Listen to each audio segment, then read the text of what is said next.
Stopping the migrant boats is the government's top priority, but we have a special report showing more than ever could be on the way. James is on the Italian island, closer to Africa than Europe, where spring weather has seen 4 times more migrants arriving, with thousands more determined to follow them. Moving these migrants off Lampedusa is in many ways the easy bit. They must now be distributed and accommodated in Sicily or mainland Italy, often in the teeth of fierce local opposition. Also in News at 10 tonight. With inflation remaining stubbornly in double digits, will interest rates have to go up again to get price rises back under control? Desperately moving patients under gunfire, Sudan's fragile health system begins to disintegrate in front of the world's eyes. A warning about international hackers for hire, how mercenary gangs could be targeting the basics of British life. Someone's trademarked the term Wagatha Christie, and it's Rebecca Vardy. And putting on a show, Liverpool prepares to showcase the UK to the world when Eurovision comes to Merseyside.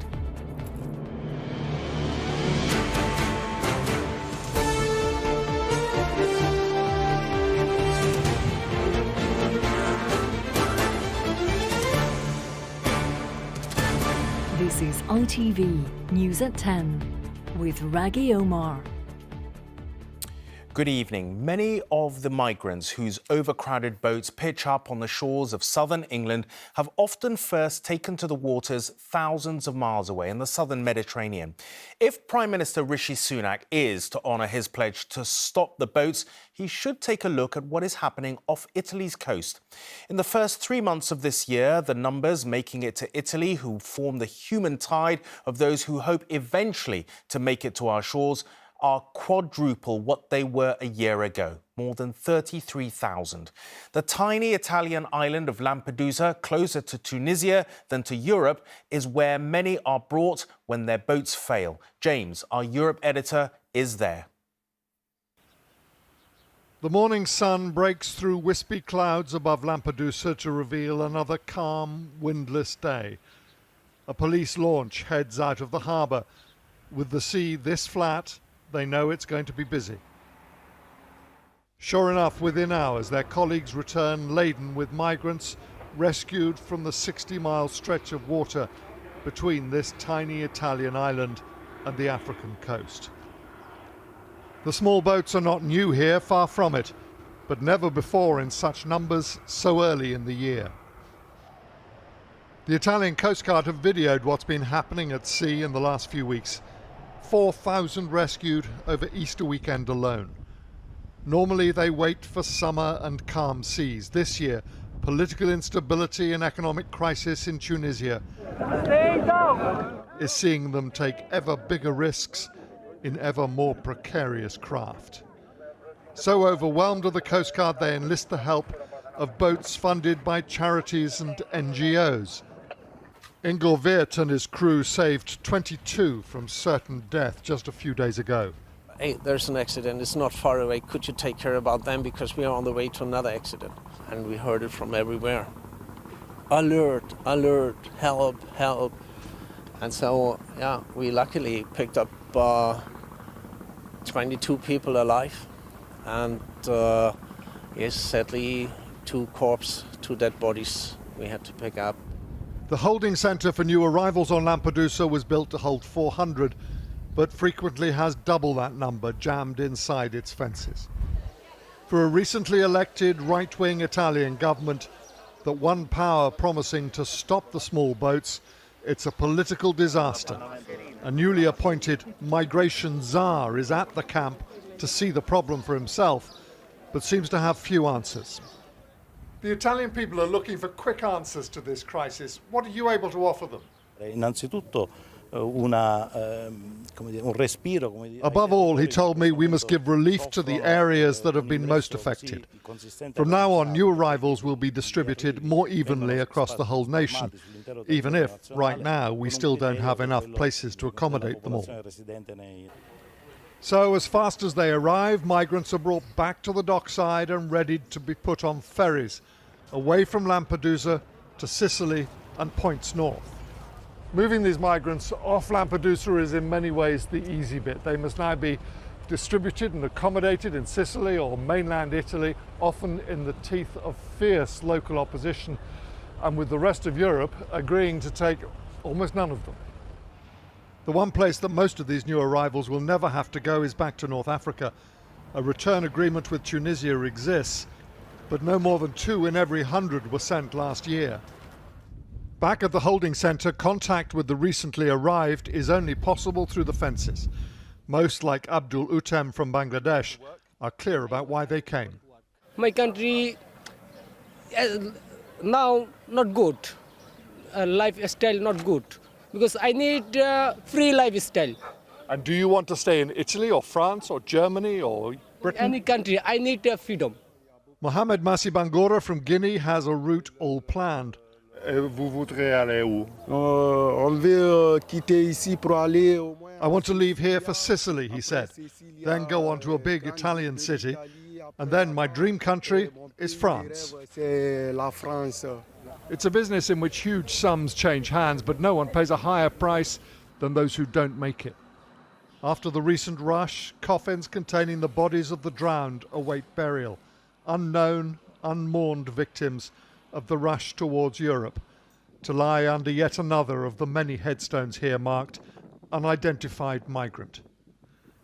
By day's end, more survivors of the crossing were being landed and processed in Lampedusa harbour. The sun was setting over the Mediterranean with the promise of another calm, windless day tomorrow, when it will start all over again. Well, so far this year, more than 33,500 migrants and refugees have arrived in Italy by sea. That's almost 4 times the 8,500 that arrived by the same point last year. Well, James joins us now from Lampedusa. James, with so many people clearly desperate to build new lives in Europe, as you were just showing in your report, do you think that efforts to stop the crossings are having any impact at all? You know, Rageh, it's not completely clear there are any efforts to stop the crossing. There's no presence of the Italian Navy there trying to stop people leaving. The European Border Agency, Frontex, has no presence on this route. What we're seeing here is an effort to stop people drowning, and that's what the Italians are doing, and it's compassionate of them. But some argue that it, in many ways, just encourages more people to try and come. So the longer it goes on, the more of a political problem it becomes. And the money involved is so huge. We were talking to people up in as you saw, at the holding centre here, a group of Bangladeshi migrants, 214 on a single boat, had paid $6,000 each. That's close to 1.3 million US dollars for one boat. Now, you put that in the context of trying to make security agreements with countries like Tunisia to stop people leaving, well, that can bribe an awful lot of officials. And I'm not saying that's happening, but these are the problems that the politicians who here also have promised to stop the small boats are having. And of course, they're taking the political blame for it. That's extraordinary economics of the migrant trade. James, thank you so much. Now, back here, the long-predicted fall in inflation is turning out to be barely a fall at all. In March, prices were still up more than 10% on a year ago. The headline annual rate of consumer price inflation fell to 10.1% in March, down from 10.4% in February, but way above the Bank of England's target of 2%. One reason for the fall is that fuel, petrol and diesel is cheaper, down 5.9%. But overall, inflation remains higher than expected as annual food price inflation rose to 19.1% last month, the highest level since August 1977. For the interest rate setters at the Bank of England, there seems no choice now. They will have to go up again. The cost of food is rising at its fastest pace for 45 years. Kate Warby and her family can feel it. Eggs, bread, cereal, meat, fish, fruit and vegetables are all dearer. The family spends £80 a month more on food than it did a year ago. We are constantly watching and constantly looking at that number in the bank and worrying when it gets into the red. Now we just sort of think, well, we can't really cut back anymore without jeopardising, nutritional value and things like that. Because obviously we've got to look out for the children. The headline annual rate of inflation peaked last October and ended the year at 10.5%. At the beginning of February, the Bank of England predicted inflation would continue falling as the surge in energy prices faded, ending this year at 3.9%. But in February, inflation rose unexpectedly, and last month it fell by a lot less than the bank was forecasting. High inflation is a global issue, but at 10.1%, inflation in the UK is much higher than in the rest of the G7. The government insists the UK is not an outlier. It's important to say, although our core inflation is marginally higher than other countries, Germany, for example, has higher food price inflation than we have. So this is a common problem that we're all facing. And when I talk to my colleagues at the International Monetary Fund, everyone is very clear that the UK is on the right track. The good news is inflation is guaranteed to fall sharply next month because last April's colossal rise in energy bills drops out of the price comparison period. Capital Economics calculates this alone would reduce the headline rate by almost 3 percentage points. But the big question now is how high will interest rates need to rise to bring inflation back to its 2% target? The markets think another interest rate rise next month is now inevitable. This former member of the bank's Monetary Policy Committee agrees, but says there's a good chance it will be the last hike. The economy is slowing. The economy's been flat, really, since the middle of last year. Short-term unemployment is gradually rising. The housing market is weak. And with this drop in inflation on the way, I think the MPC really don't need to do much more from here. The international market price of coffee and a host of other agricultural commodities has fallen in recent months. At some stage, food inflation will ease. But as it stands, this business says it still needs to raise prices to cover its costs. We expect to see that along the supply chain that those increases are going to come incrementally throughout the year and into next. Tonight, economists are looking again at their forecasts, but most people just want to know when they'll start feeling better off again. Joel Hills, News at 10. Abroad now, and the fighting that broke out in Sudan on Saturday isn't just causing deaths from bombs and bullets. The struggle for supremacy between two rival generals is claiming the lives of hospital patients who can't access treatment. Another ceasefire that began this evening didn't immediately make much difference. Doctors say it still isn't safe for either medical staff or ambulances to move around the capital, Khartoum. In the midst of gunfire on the streets of the Sudanese capital, the sick are being stretchered to safety by medical staff from a kidney treatment clinic. Forced to duck from the bullets and race across the street to evacuate patients from a medical facility caught in the crossfire of the fighting. Elsewhere in the city, patients braved bullets and bombardments to hurry inside one of the few hospitals still open.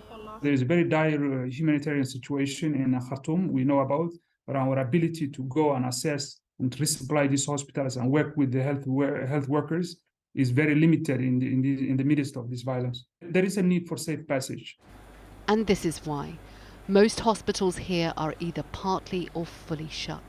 At this children's hospital, wards lie empty after fighting escalated all around, as doctors, nurses and patients remained trapped inside with supplies running low.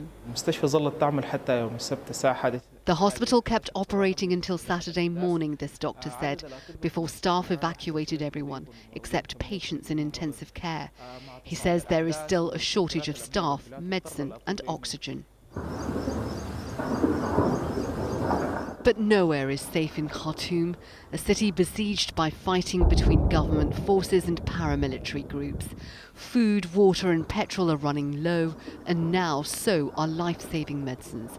Some with diabetes relying on unproven herbal remedies rather than insulin. People have been spreading rumors of using the turmeric and using like the cinnamon to treating like diabetes, and using like multiple herbals to like reduce down the blood sugar. But as the sun set, smoke rose above Khartoum. After a failed ceasefire yesterday, a new attempt tonight. But still, neither side is guaranteeing a safe passage for health workers and ambulances. Sejal Karia, News at 10. During the 10 days of commemorations for the 25th anniversary of the Good Friday Agreement, which brought the Troubles in Northern Ireland to an end, there has been one uncomfortable irony. The crowning achievement of the agreement, the Power Sharing Assembly, hasn't sat for a year. Today, as those commemorations wound down, there was an appeal from the Prime Minister to Stormont politicians to work with him to get it up and running again. The Clintons, the Sunaks and Irish Taoiseach Leo Varadkar ending this commemoration of the Good Friday Agreement, where everyone was in agreement that Northern Ireland is better off with the Stormont government working. Here's how the Prime Minister put it. And I want to speak directly for a moment to the representatives of unionism. I urge you to work with us to get Stormont up and running again. We have to show that devolved government within the United Kingdom works for Northern Ireland. One after another, speakers have advised the DUP obliquely, subtly and occasionally bluntly to get back into government. Taoiseach, the DUP have had a lot of advice from here this week. Do you think there is anything more substantial than advice that can be offered to them? I know there's one thing that the DUP will not respond to, and that is browbeating from me, so I'm not going to engage in that. They have their own process underway, but I do hope that in the next few months it will result in power sharing resuming here because it's needed. The DUP have largely stayed away from this event. They do think there's more the government can do to fix the protocol, and their party leader will meet the Prime Minister this evening. We recognise that there is further legislation coming forward to Parliament. We want that legislation to be used to protect Northern Ireland's ability to trade within the United Kingdom and its internal market. That's restoring our place in the Union. They maintain the barriers to trade between Britain and Northern Ireland created by the Northern Ireland Protocol have not fully been removed, although firms here say the Prime Minister's Windsor deal does make a difference. Especially for the agri-food business, moving goods in from GB to Northern Ireland. The amount of paperwork really has been reduced and red tape as well. So hopefully things may almost go back to normality or thereabouts for that type of goods moving in. The question is whether the Prime Minister has enough left to offer the DUP on trade without attempting to reopen negotiations with the EU yet again. This evening at Hillsborough Castle, there was one final event to remember the Good Friday Agreement, a dinner that was attended not only by the DUP, but also by Boris Johnson, who had negotiated the Northern Ireland Protocol in the first place. Carl Dinnan, News at 10, Belfast. The politician who has been the SNP party treasurer through most of Nicola Sturgeon's time as Scotland's First Minister is stepping back from the job. Colin Beattie was arrested yesterday by police investigating the party's finances and then released without charge, just as Miss Sturgeon's husband, Peter Murrell, was. How we run our everyday lives online isn't an obvious target for international cyber attackers, but there's a new warning from a branch of GCHQ. Beware of hackers for hire. Foreign governments might not be interested in getting into our personal computers, but when there is money to be made, we are all at risk. Indeed, the hackers for hire may well be targeting us already.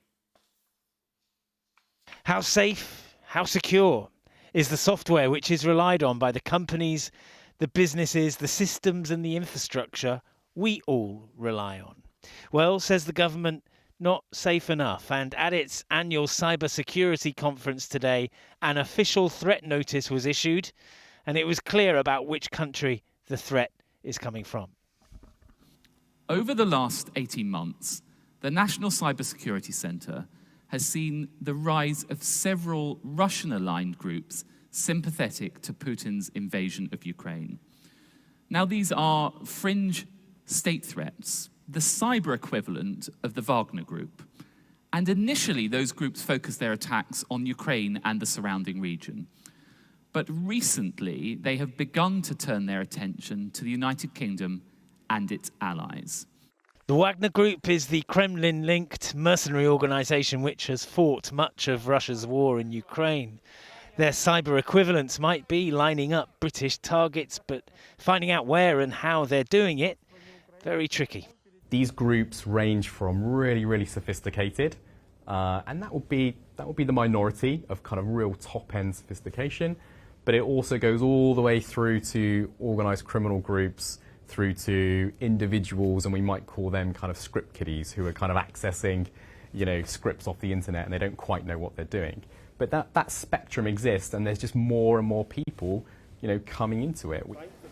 The UK leads Europe in the number of attempted cyber attacks. Raids have recently been carried out on the Royal Mail and the high street retailer WH Smith.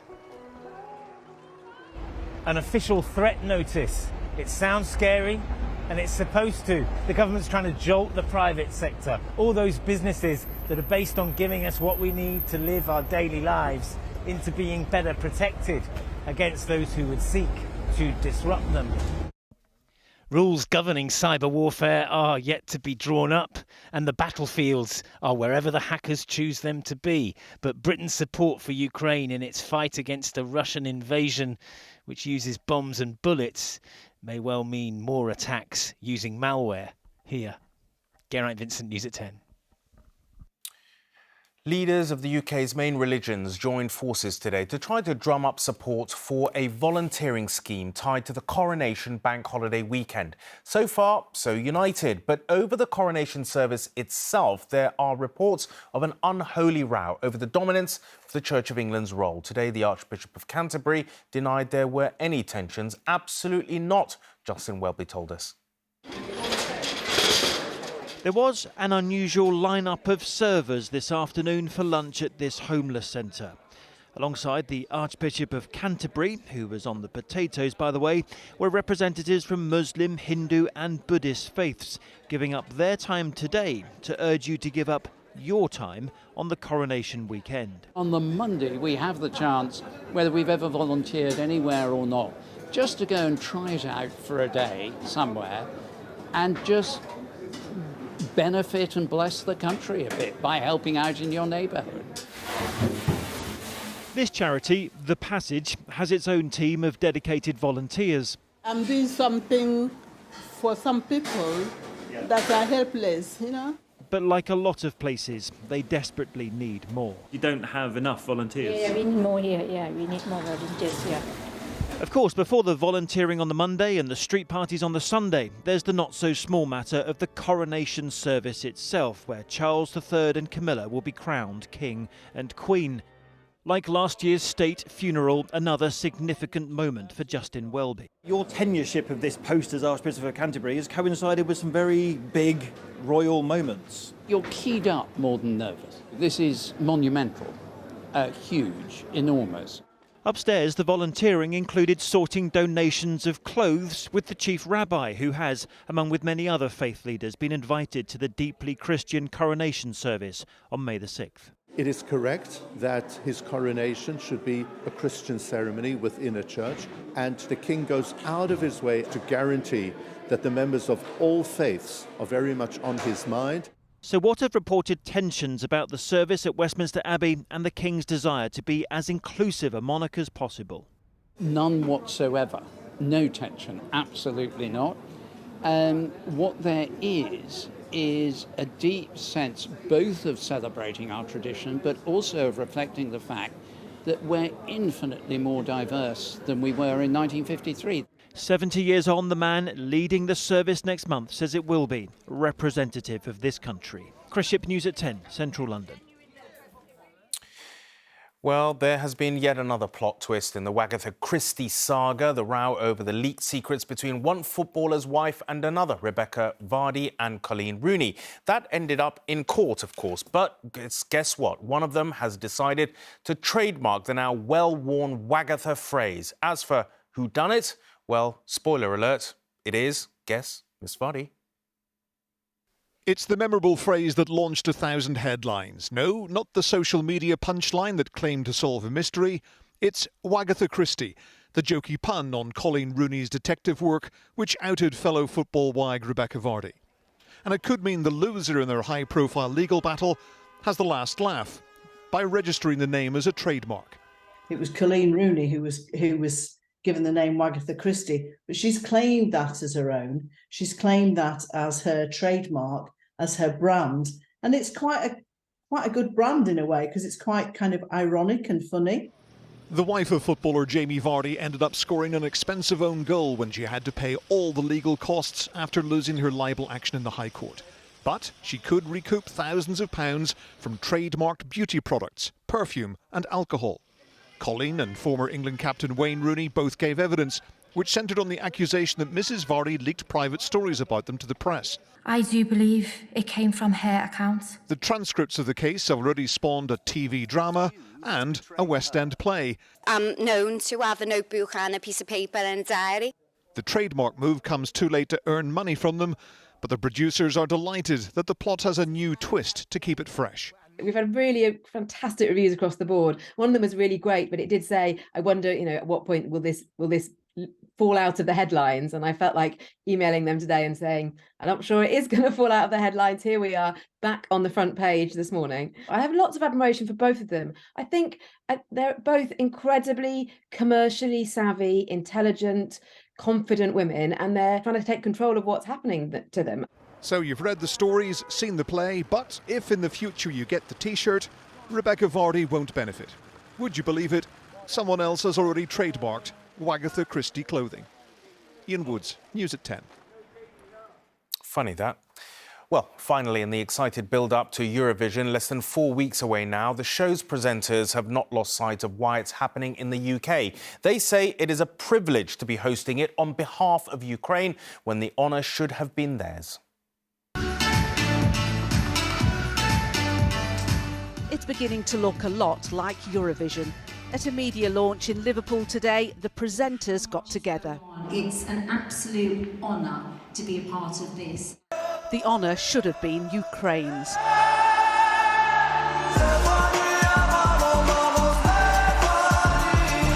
After last year's victory by Kalush Orchestra, the ongoing war has deprived the country of the chance to host. But they have sent their presenters over. There are lots of Ukraine in this Eurovision, lots of Ukrainian performers, lots of Ukrainians working on the backstage. And so I feel like home. I've re-fallen in love with Eurovision in a much deeper way this year than ever before. Julia, you spoke, didn't you, about people voting last year in bomb shelters? Yeah. And if that makes people feel uncomfortable, good, Because it's not the norm. It's not the world that we know. We have the luxury of voting from our own houses on a couch. So we just need to constantly keep that in mind, but also have the most stonking time. Absolutely. And running the Eurovision show, the man whose extensive CV includes the opening and closing ceremonies of the London 2012 Olympics. I've never gone into major events with a kind of one-upsmanship. You do something that's very true to yourself. That's what you need to do, true to Liverpool, true to the UK. So yes, of course, we're very mindful of costs and how large it is, but at the same time, it's a great global advert for the country and a great global advert for Liverpool. Amongst the guest performers is Sam Ryder, who came second last year, and someone else with Eurovision history. In 2009, a teenage Rita Ora auditioned to be the UK's representative. She dropped out later. Now she's on stage at this year's final. Liverpool's Eurovision is a huge operation, and today Merseyside Police announced a major campaign urging the public to remain vigilant throughout as the city prepares to welcome an estimated 50,000 visitors. And who knows, if our entry May Muller wins, somewhere else in the UK will welcome the Eurovision juggernaut next year. But for now, Liverpool awaits. Nina Nanart, News at 10 in Liverpool. And that is it. Good night, and always thanks for watching.